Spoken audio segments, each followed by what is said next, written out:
In 1732, I first published my almanac under the name of Poor Richard's Almanac. I kept publishing it for about 25 years, and it was commonly called Poor Richard. I tried to make it both fun and helpful. Because of this, it became so popular that I made a lot of money from it, selling almost 10,000 copies every year. I noticed that almost everyone read it. Hardly any neighborhood in the province didn't have one. So I thought it was a good way to teach ordinary people who barely bought any other books. Because of this, I filled all the small empty spots between the important dates in the calendar with proverbs. Most of these proverbs encouraged hard work and saving money as ways to get rich and, in turn, stay honest. It's harder for someone who's poor to always act honestly. As one of those proverbs says, I gathered these proverbs, which held the wisdom of many generations and countries, and put them together into a continuous speech. This speech was placed at the beginning of the 1757 almanac, presented as a wise old man talking to people at an auction. Bringing all these scattered pieces of advice together like this made them much more impactful. Everyone loved this piece. It was copied in all the newspapers across the continent, reprinted in Britain as a large poster to be put up in homes, translated into French twice, and bought in large quantities by religious leaders and wealthy people to give away for free to their poor church members and renters.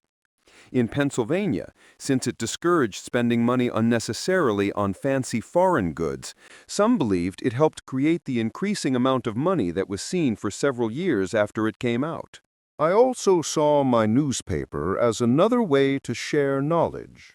With that in mind, I often reprinted parts of The Spectator and other moral writers' works in it. Sometimes I published short pieces of my own that I had first written to be read in our club, the Junto. Among these were a Socratic dialogue, which aimed to prove that no matter how smart or capable a person was, a bad person couldn't truly be called sensible. There was also a discussion on self-control, showing that good character wasn't solid until it became a habit and wasn't fighting against opposing desires. You can find these in the papers around early 1735. When running my newspaper, I made sure to keep out all slander and personal attacks, which have recently become such a disgrace to our country. Whenever someone asked me to publish something like that, and the writers argued, as they usually did, about freedom of the press and how a newspaper was like a public stagecoach where anyone who paid had a right to a seat, my answer was, I would print the piece separately if they wanted, and the author could have as many copies as they liked to hand out themselves, but I wouldn't take it upon myself to spread their insults. I had an agreement with my subscribers to give them useful or entertaining content, and I couldn't fill their papers with private arguments that didn't concern them without clearly being unfair to them. Nowadays, many of our printers have no problem satisfying people's spite by falsely accusing even the most respectable people among us, increasing hostility to the point of causing duels. What's more, they're so careless as to print nasty comments about the governments of neighboring states and even about how our best national allies behave, which can lead to very harmful results. I bring these things up as a warning to young printers, so they might be encouraged not to tarnish their printing presses and shame their profession with such disgraceful actions. Instead, they should firmly refuse, as my example shows that such behavior won't, in the long run, hurt their own interests. In 1733, I sent one of my skilled workers to Charleston, South Carolina, because they needed a printer there. I provided him with a printing press and type based on a partnership agreement where I would get 1/3 of the business's profits and pay 1/3 of the costs. He was educated and honest, but he didn't understand accounting. Even though he sometimes sent me money, I couldn't get any proper financial reports or a clear picture of our partnership from him while he was alive. After he died, his widow took over the business. She was born and raised in Holland, where, I've been told, learning accounting is part of a woman's education. She not only sent me the clearest report she could find of past transactions, but also continued to provide perfectly regular and accurate accounts every quarter afterward. She managed the business so successfully that she not only raised a family of children respectably, but, when the agreement ended, she was able to buy the printing house from me and set up her son in it. I bring this up mainly to suggest that this type of education for young women would likely be more useful to them and their children, especially if they become widows, than music or dancing. It would protect them from being cheated by clever men and allow them to keep a profitable business going with established connections until a son is old enough to take it over, which would greatly benefit and enrich the family for a long time. Around 1734, a young Presbyterian preacher named Hemphill arrived from Ireland. He had a good voice and seemed to speak off the cuff, giving excellent sermons that attracted many people from various religious backgrounds, all of whom admired him. I became one of his regular listeners. His sermons appealed to me because they weren't very rigid or preachy, but instead strongly encouraged good behavior, or what religious people call good works. However, those in our congregation who saw themselves as strict Presbyterians didn't like his teachings. Most of the older clergy joined them, accusing him of having unorthodox beliefs before the synod, hoping to get him silenced. I became a strong supporter of his and did everything I could to gather people to his side. We fought for him for a while with some hope of winning. There was a lot of writing back and forth for and against him. I realized that even though he was a great speaker, he wasn't a very good writer, so I helped him out. I wrote 2 or 3 pamphlets and 1 article for him in the April 1735 Gazette. Those pamphlets, like most controversial writings, were read eagerly at the time, but quickly went out of style. I doubt if even 1 copy of them still exists today. During this dispute, an unfortunate event severely damaged his reputation. One of our opponents heard him preach a sermon that everyone admired, but thought he had read it somewhere before, or at least part of it. After checking, he found that section quoted in full in a British review, taken from a speech by Dr. Foster. This discovery disgusted many of our supporters, who then abandoned his cause, leading to our quicker defeat in the synod. I, however, stayed loyal to him. I actually preferred him giving us good sermons written by others rather than poor ones he made up himself, even though making up their own sermons was what our usual teachers did. He later admitted to me that none of the sermons he preached were his own.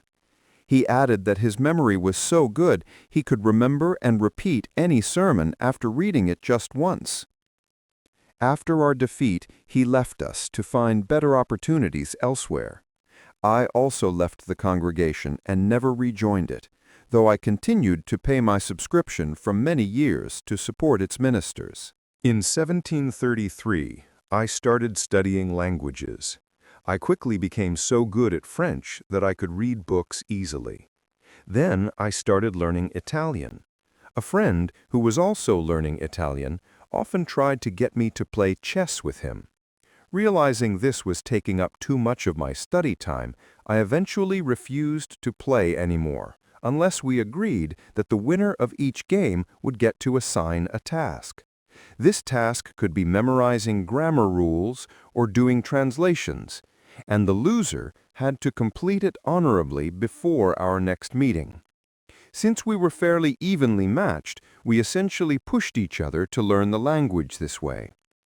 Later, with a bit of effort, I learned enough Spanish to read books in that language too. I've already mentioned that I only had 1 year of Latin school when I was very young, and after that I completely ignored the language.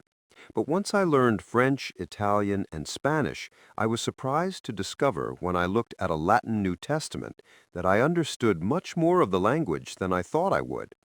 This encouraged me to study it again, and I had more success because those other languages had made it much easier for me. From these circumstances, I've come to believe there's something illogical about how we usually teach languages. We're told it's best to start with Latin, and once you've learned it, it'll be easier to pick up modern languages that come from it.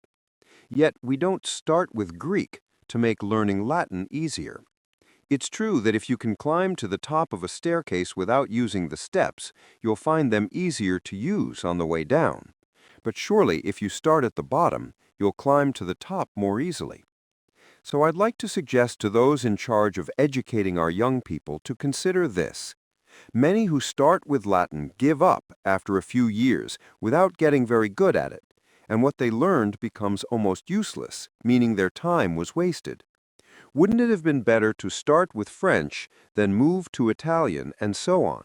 Because even if they spent the same amount of time and then stopped studying languages without ever reaching Latin, they would still have learned one or two other languages that are used today and could be helpful in everyday life. After being away from Boston for 10 years and now being financially comfortable, I traveled there to visit my relatives, something I couldn't really afford to do sooner. On my way back, I stopped in Newport to see my brother, who had set up his printing business there. We had forgotten our past disagreements, and our reunion was very warm and friendly. His health was quickly failing, and he asked me that if he died, which he felt was coming soon, I would take his son, who was only 10 at the time, and train him in the printing business. I did as he asked, sending the boy to school for a few years before bringing him into the printing office. His mother continued the business until he grew up, at which point I helped him with a variety of new printing types, as his father's were pretty much worn out. This is how I fully made up to my brother for the help I had taken away from him by leaving him so early in our partnership. In 1736, I lost one of my sons, a wonderful 4-year-old boy, to smallpox, which he caught in the usual way. I deeply regretted for a long time, and still regret, that I hadn't inoculated him against it. I bring this up for parents who choose not to inoculate their children, believing they would never forgive themselves if a child died from it. My experience shows that the regret can be the same either way, and so the safer option should be chosen.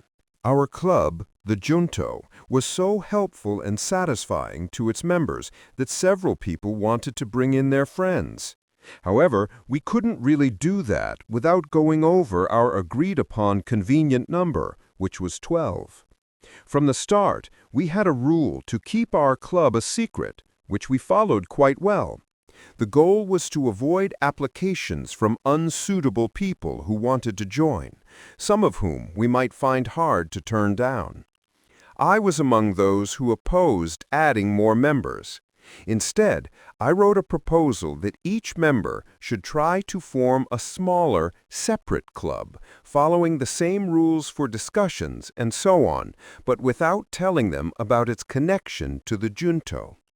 The benefits suggested were improving many more young citizens through our club's methods, getting a better understanding of what the general public thought about any issue, since a Junto member could suggest questions we wanted answered and then report back to the Junto what happened in his separate club, boosting our specific business interests through wider recommendations, and increasing our influence in public matters and our ability to do good by spreading the Junto's ideas through these various clubs. The idea was approved, and every member tried to form their own club, but not all of them succeeded. Only 5 or 6 were actually formed, and they had different names like the Vine, the Union, the Band, and so on. These clubs were helpful to their own members and gave us a lot of entertainment, information, and learning. Plus, to a significant extent, they helped us achieve our goal of influencing public opinion on specific issues, some examples of which I'll share later as they occurred. My first big career step was being elected clerk of the General Assembly in 1736. That year, I was chosen without anyone opposing me. But the next year, when I was nominated again, the election, like for the members, happened every year. A new member gave a long speech against me to support another candidate. I was chosen anyway, which I liked even more. Besides the salary for my immediate work as clerk, the position gave me a better chance to maintain good relationships with the members. This ensured I got the business of printing the votes, laws, paper money, and other occasional public jobs, which overall were very profitable. So I didn't like the opposition from this new member. He was a wealthy and educated gentleman with talents that would likely give him great influence in the House over time, which indeed turned out to be true. However, I didn't try to win him over by acting overly submissive. Instead, after a while, I tried a different approach. I heard he had a very rare and interesting book in his library, so I wrote him a note saying I'd love to read it and asking if he'd be kind enough to lend it to me for a few days. He sent it right away, and I returned it about a week later with another note, strongly expressing how grateful I was for his kindness. The next time we met in the house, he spoke to me, which he had never done before, and was very polite. From then on, he always showed a willingness to help me whenever he could, so we became great friends, and our friendship lasted until he died.